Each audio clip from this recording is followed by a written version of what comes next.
السلام علیکم. Global Voice ٹیلی vision کے ساتھ میں ہوں عائشہ ناز اور ہمیشہ کی طرح میرے ساتھ موجود ہیں راشد حبیب. السلام علیکم. السلام علیکم. کیا حال چال ہے عائشہ؟ ٹھیک ہے سر. حالات الحمدللہ ٹھیک ہے، لیکن جو یہ ڈیڈ لاک برقرار ہے، سیز فائر جو ہے وہ چل رہی ہے اور اس کی وجہ سے اسلام آباد کی تیاریاں دھری کی دھری رہ گئی ہیں. تو یہ تھوڑا سا پرابلم ہو رہا ہے، عوام شور کرنا شروع کر دیا ہے کہ جی راستے کھولے راستے کھولے. کیا کہنا چاہیں گے آپ؟ اچھا، یہ تو لوکل جو پرابلم ہے وہ تو ہم 3-4 دن سے بتا ہی رہے ہیں.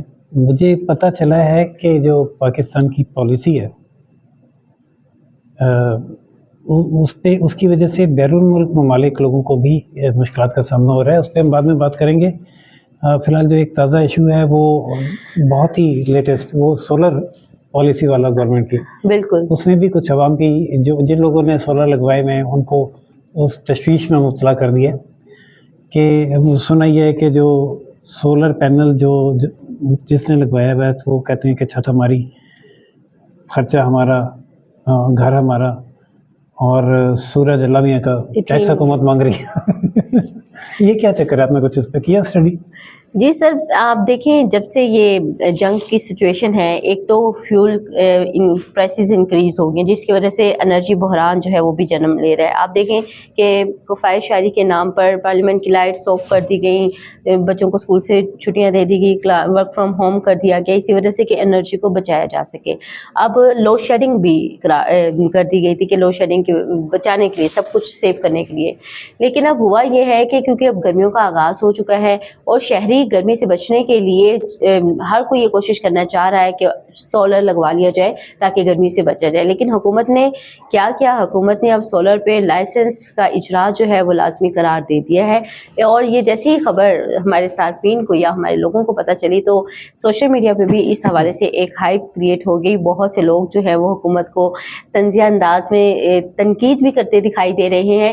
اور لیکن جب حکومت نے یہ تمام سچویشن دیکھی اور سوشل میڈیا پہ جو کرٹیسزم ہو رہی تھی اس کی وضاحت میں انہوں نے کہا ہے کہ یہ جو گھریلو صارفین ہیں جو اپنے پینل لگا کے بجلی استعمال کرنا چاہ رہے ہیں، یہ ان کے لیے لائسنس ضروری نہیں ہے بلکہ ان لوگوں کے لیے ضروری ہے جو اپنی بجلی جنریٹ کر کے گورنمنٹ کو بیچنا چاہ رہے ہیں، یعنی نیٹ میٹرنگ جو کرنا چاہ رہے ہیں ان کے لیے لائسنس لینا ضروری ہے. اور اس میں 1 کلو واٹ سے لے کر آن ورڈ یہ لائسنس جو ہے وہ ضروری ہوگا خریدنا. یہ سر نالج ہے. لیکن بات سمجھ میں نہیں آ رہی. کسی نے اگر سولر لگوا لیا ہے اپنا کہ گرمیوں میں لوڈ شیڈنگ سے بچے اور کم از کم اس کا کوئی ایک کولر یا اے سی دن میں چلتا رہے اور اس کے پاس کچھ بجلی بچتی ہے اور وہ حکومت کو دے رہا ہے جی، تو ایسا وہ کون سا اس نے بہت بڑا انڈسٹریلسٹ بن گیا کہ جس کو لائسنس درکار ہے نیپرا کا.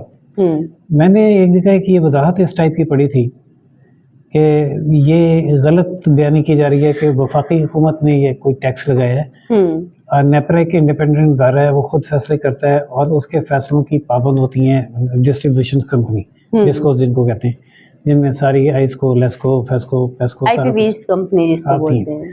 نہیں، آئی پی پیز نہیں، یہ جو اسلام آباد کی کمپنی آئیس کو، فیصل آباد کی فیسکو ہے، لاہور کی لیسکو ہے، یہ ان کے انڈر آتی ہیں.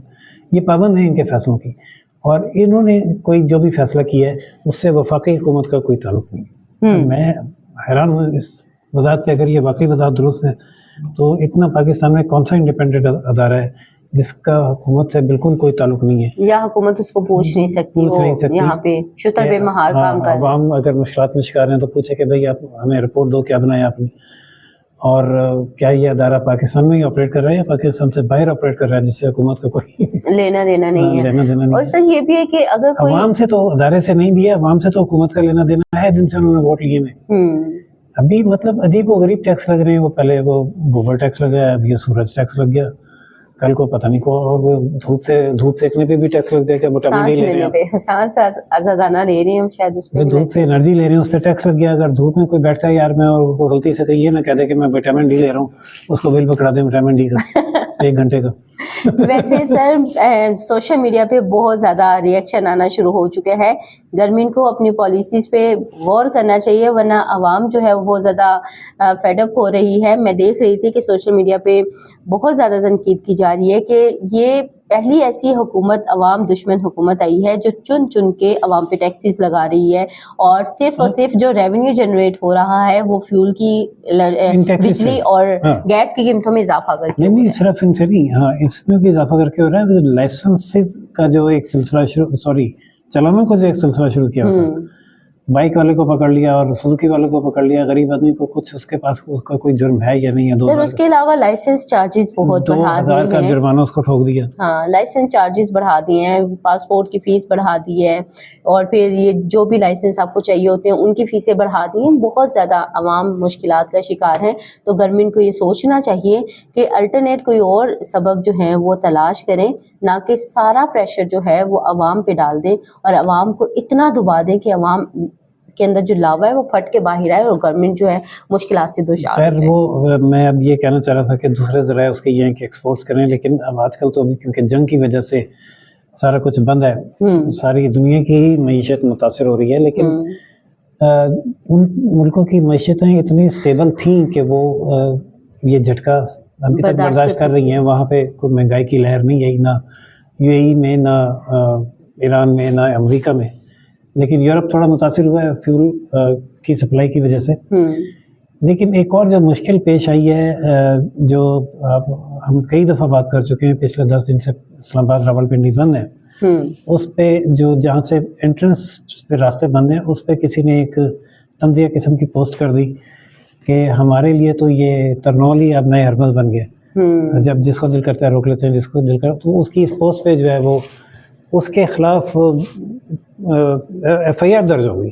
او مائی گاڈ، تو ہوئی ایف آئی آر کس نے درج کروائی ہے سر؟ خود نوٹس لیا ہے کہ کسی نے سرکار نے، اور اس میں جو ایف آئی آر ہے اس کے مطابق اس نے لکھا ہے کہ میں نے سوشل میڈیا پہ پوسٹ دیکھی، میں موقع پہ گیا، میں نے وہاں 2-3 لوگوں سے کنفرم کیا کہ ہاں یہ پوسٹ فلاں نے کی ہے.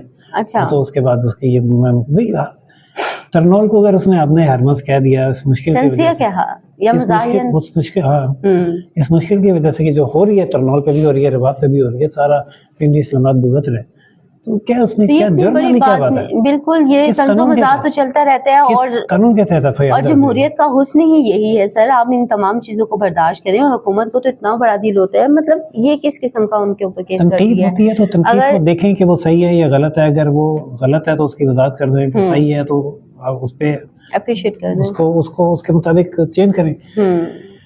اور ایسا یہی نہیں، جو ہمیں امید ہے، توقع ہے، اور ہماری دعا بھی ہے کہ شاید اس مہینے کے اینڈ تک دونوں ممالک اس پہ آ جائیں مذاکرات کی ٹیبل پہ.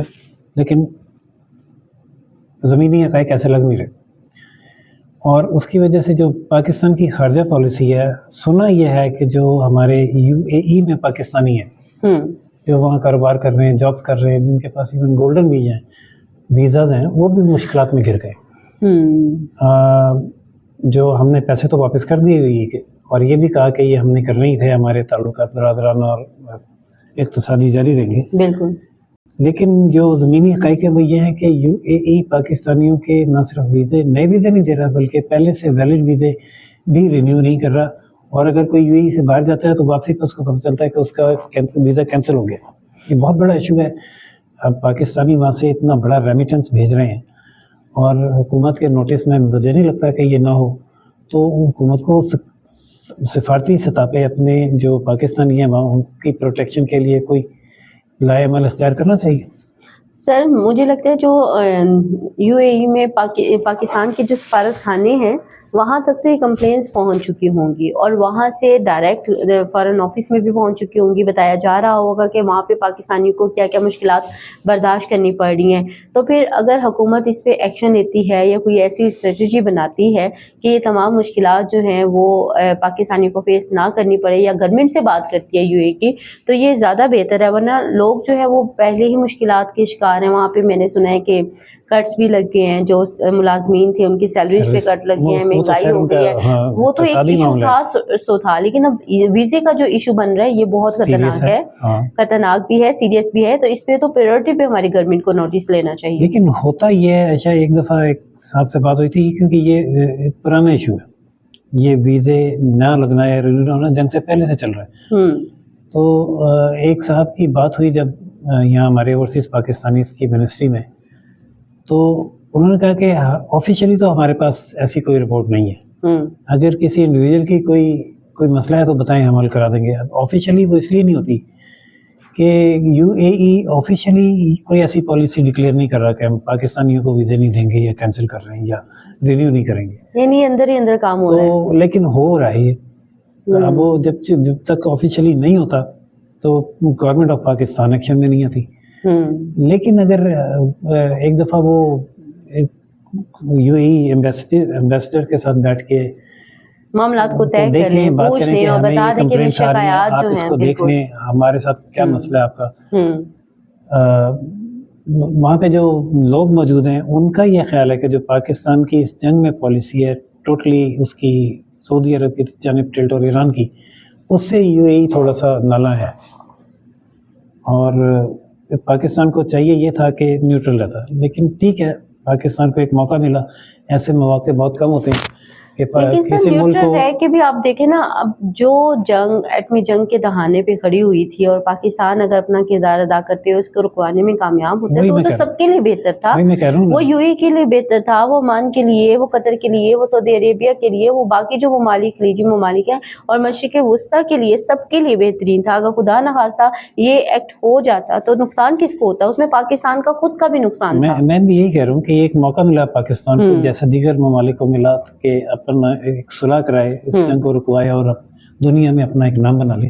وہ پاکستان نے کیا بھی، پہلے مرحلے میں بہت کامیاب بھی ہوا، بہت اپریشیٹ بھی ہوا، لیکن اس کے بعد جو دوسرے مرحلے میں اب یہ طوالت اختیار کر گیا ہے معاملہ، اس سے معاملات خراب ہوتے جا رہے ہیں، اور ایسا لگ رہا ہے شاید کہ اگر یہ 2-3 دن میں نہیں حل ہوتا تو یہ دونوں ممالک کسی کولڈ وار کی طرف جا رہے ہیں۔ ہاں، اور اس کی وجہ سے جو پاکستان کے دوست ممالک ہیں ان کا بھی بیہیویئر پاکستان کے لیے تھوڑا سا ہم ٹلٹ ہوتے ہوئے دکھائی دے رہا ہے کہ وہ جو ہے ان کی پالیسی پاکستان کے حوالے سے چینج ہو رہی ہے، اور اس کا جو ریئیکشن ہے وہ اس طرح کے جیسے یو اے ای کے اقدامات کیے جا رہے ہیں یا اور ممالک کی جانب سے اقدامات کیے جا رہے ہیں اس کی صورت میں سامنے آ رہا ہے۔ تو اب دیکھنا یہ ہے سر ہم نے کہ کیا پاکستان دوبارہ سے اسی طرح ثالثی کا کردار ادا کرنے میں کامیاب ہو پائے گا، ٹیبل پہ لانے میں کامیاب ہو پائے گا، جبکہ ہمارے جو سورسز ہیں وہ یہ بتا رہے ہیں کہ فی الحال ابھی تک ہماری وزارت خارجہ اور ہمارے چیف، ہمارے وزیر اعظم اور ساتھ میں وزیر خارجہ اسحاق ڈار صاحب جو ہیں وہ لگے ہوئے ہیں ایک طرف سے امریکہ کو سمجھانے کے لیے تو دوسری طرف سے ایران کو بھی سمجھانے کے لیے کہ وہ آئیں، ٹیبل پہ بیٹھیں، مذاکرات حل کریں تاکہ دنیا کو ریلیف مل سکے اور یہ ٹینشن ختم ہو سکے۔ اور میری اس میں رائے یہ ہے، ذاتی رائے غلط بھی ہو سکتی ہے، کہ اگر تو یہ پاکستان کی کوششوں سے معاملہ حل ہو جاتا ہے تو اس سے اچھی تو بات ہی کوئی نہیں ہے، لیکن اگر یہ حل نہیں ہوتا اور طول پکڑتا ہے پاکستان کو اور دونوں ممالک کولڈ وار کی طرف چلے جاتے ہیں، جیسے بحر ہند تک جہاز پکڑے رہے ہیں ایک دوسرے کے اور ان کو نقصان پہنچا رہے ہیں، تو پھر اس معاملے سے پاکستان کو جو ہے نا بیک آؤٹ کرنا چاہیے کہ بھئی ہم جو کر سکتے تھے ہم نے کر لیا، تو اب آپ جانیں تو آپ کے پالیسیز جانیں، اور اپنے جو ارد گرد کے دیگر ممالک سے وہ جو تعلقات اگر کوئی متاثر ہوئے تو ان کو بحال کرنے کی کوشش کریں۔ سر یہاں پہ ہم ایک سوال چھوڑ کے جاتے ہیں اپنے ناظرین کے لیے، آپ بتائیں کہ پاکستان کو فی الحال ابھی بھی اس کردار میں جڑے رہنا چاہیے یا اس سے سپریشن اختیار کر لینی چاہیے؟ آپ کیا کہتے ہیں، آپ کی کیا رائے ہے؟ ضرور کامنٹ باکس میں بتائیے گا۔ تو پھر اجازت لیں۔ یس سر۔ ناظرین دیکھتے رہیے Global Voice Television Pakistan, channel like, subscribe اور شیئر کرنا نہ بھولیے گا۔ اللہ حافظ۔ اللہ حافظ۔